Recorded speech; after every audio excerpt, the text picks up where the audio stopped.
6 lemon tetras in here. Basically this is 400% more expensive than this, but there's something really quite cool about just having six tiny fish in a huge aquarium with a future guest, hopefully.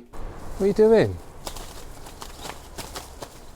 All I did literally was, obviously very curious, super excited to say that the BBA, or the black beard or black brush algae that we reported on the last video about this aquarium, is slowly dying back. You can still see some on the leaf tips, but even in the last day or two I've noticed some dieback of it. So this is really interesting, and I want to talk to you about what I think has hopefully helped the situation. And it's a very, very simple step. All I did literally was, let me show you exactly what I did. So originally we had the filter output here. You can see where my finger is right there. Let's just zoom in on that for you. So this is the outlet of one of the Biomaster 850 thermos, and this is actually pointing downwards, and this has the inline CO2 attached to it. So originally this was pointing forwards, and thus all of the CO2 microbubbles were firing across the front of the aquarium and then hitting, you know, a large proportion of those CO2 microbubbles were actually hitting the hardscape and these epiphyte plants at the front.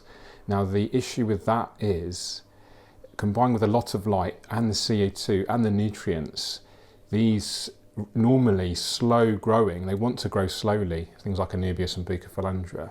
With all that light and CO2, they can't really handle it, and I think that leaves the door open to the algae, and in particular BBA seems very sensitive to high CO2 or fluctuating CO2 in combination with moderate to high lighting. So that's my theory. So simply by adjusting the output from the firing over to the front here to the out to the back, just bear with me a second, there's a bird in the garden going crazy. 2 pigeons up here having a fight, and the dogs. Can you just like be quiet please? I'm trying to film a vlog. What are you doing?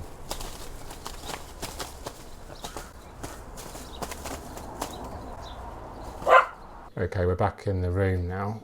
So to summarise, the CO2 distribution has changed from flowing around the front of the aquarium to around the back of the aquarium. Consequently, those CO2 microbubbles are now hitting all of those beautiful red stem plants, that's Limnophila hyperoides.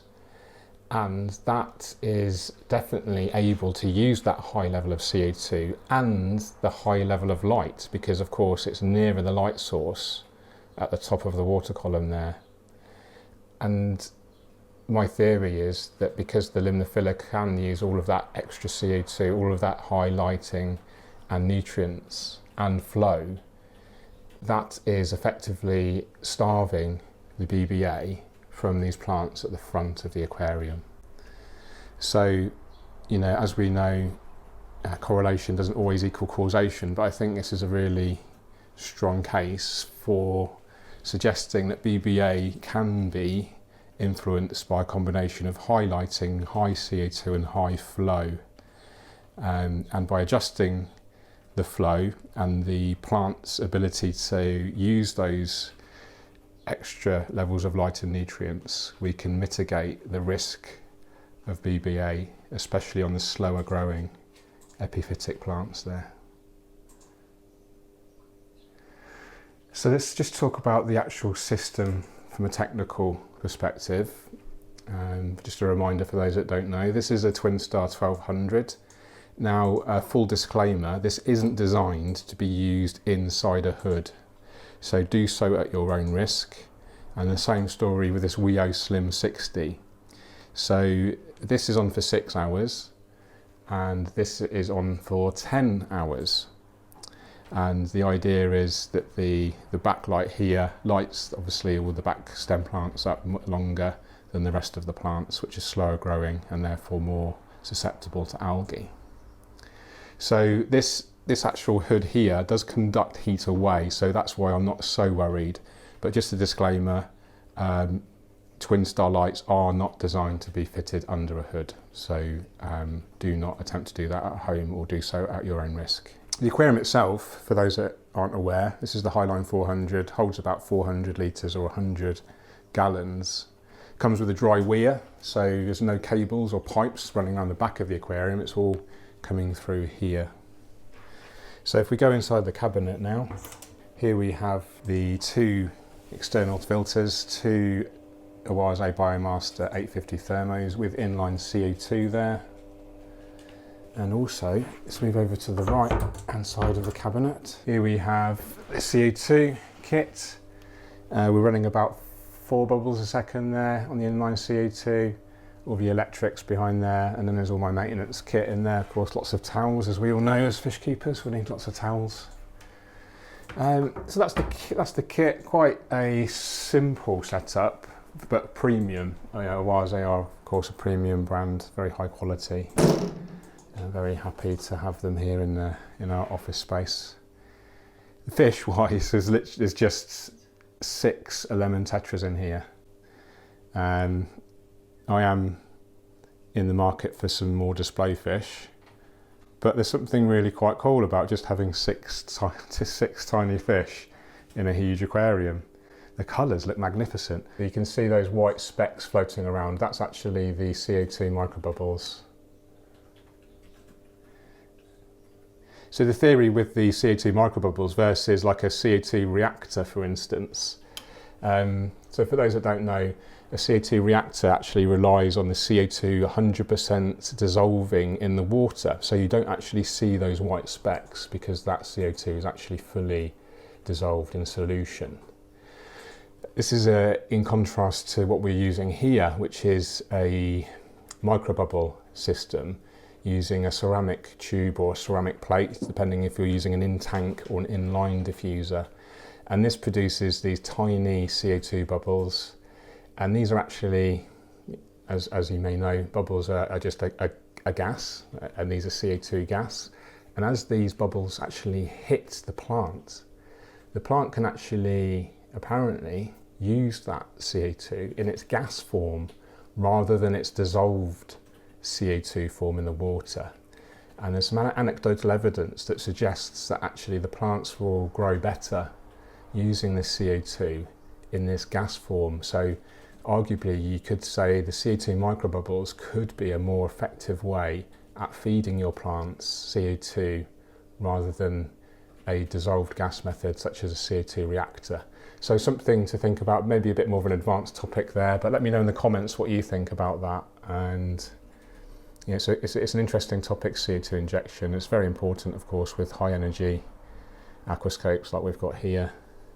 CO2 management next to lighting is probably the most important aspect to achieving long-term success with your aquascaping. So maintenance wise, I'll overlay some time lapses now, but very simple. Clean the aquarium glass, usually use a Denolay Cleanator, maybe a toothbrush to get into the nooks and crannies.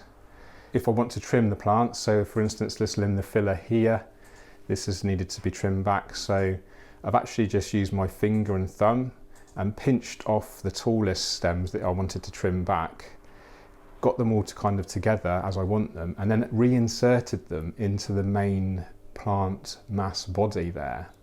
This is called topping, and it's a really nice way to encourage the most kind of visually appealing effect that you want to get from your stem plants. So if you think about if we just trimmed, kind of hacked it quite back in a very kind of linear fashion, if you follow my finger here, what we could do is get the scissors out and literally cut like a very uniform kind of dome effect here. And that would kind of look okay, but it would look very man-made and artificial. It would be very obvious that we've just literally trimmed it back with some scissors. So what we can do to make it look more natural is actually, after we've trimmed that effect, we can grab those offcuts and then reinsert them strategically in between where you've trimmed from.